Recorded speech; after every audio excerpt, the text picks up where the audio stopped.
रामायण बालकांड। कामदेव का आश्रम।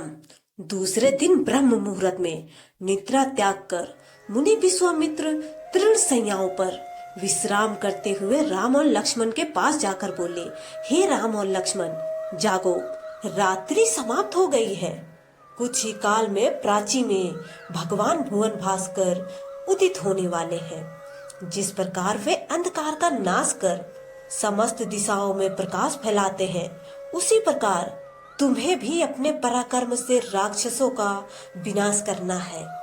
नित्य कर्म से निर्वित हो संध्या उपासना करो, अग्निहोत्र आदि से देवताओं को प्रसन्न करो, आलस्य को त्यागो और शीघ्र उठ जाओ, क्योंकि अब सोने का समय नहीं है। गुरु की आज्ञा प्राप्त होते ही दोनों भाइयों ने शय्या त्याग दिया और नित्य कर्म एवं स्नान ध्यान आदि से निर्वित होकर मुनिवर के साथ गंगा तट की ओर चल दिए। वे गंगा और सरयू के संगम, जहां पर ऋषि मुनियों तथा तपस्वियों के शांत व सुंदर आश्रम बने हुए थे, वहां पर पहुंचे। एक अत्यधिक सुंदर आश्रम को देखकर रामचंद्र ने गुरु विश्वामित्र से पूछा, हे गुरुवर, यह परम रमणीक आश्रम किन महर्षि का निवास स्थान है? राम के प्रश्न के उत्तर में ऋषि विश्वामित्र ने बताया, हे राम, यह एक विशेष आश्रम है। पूर्व काल में कैलाशपति महादेव ने यहाँ घोर तपस्या की थी। संपूर्ण विश्व उनकी तपस्या को देखकर विचलित हो उठा था। उनकी तपस्या से देवराज इंद्र भयभीत हो गए और उन्होंने शंकर जी के तप को भंग करने का निश्चय किया। इस कार्य के लिए उन्होंने कामदेव को नियुक्त कर दिया। भगवान शिव पर कामदेव ने एक के बाद एक कई बार छोड़े, जिससे उनकी तपस्या में बाधा पड़ी। क्रुद्ध होकर महादेव ने अपना तीसरा नेत्र खोल दिया।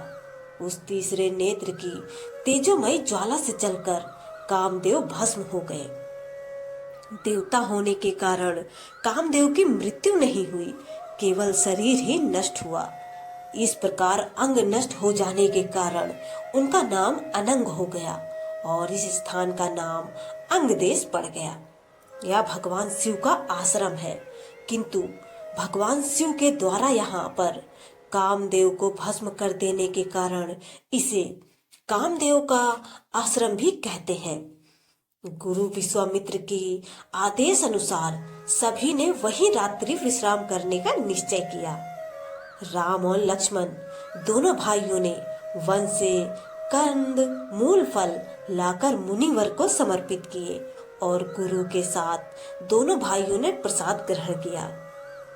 तत्पश्चात स्नान, संध्या, उपासना आदि से निर्वित होकर राम और लक्ष्मण गुरु विश्वामित्र से अनेक प्रकार की कथाएं तथा धार्मिक प्रवचन सुनते रहे। अंत में गुरु की यथोचित सेवा करने के पश्चात आज्ञा पाकर वे परम पवित्र गायत्री मंत्र का जाप करते हुए तृण शैयाओं पर जाकर विश्राम करने लगे।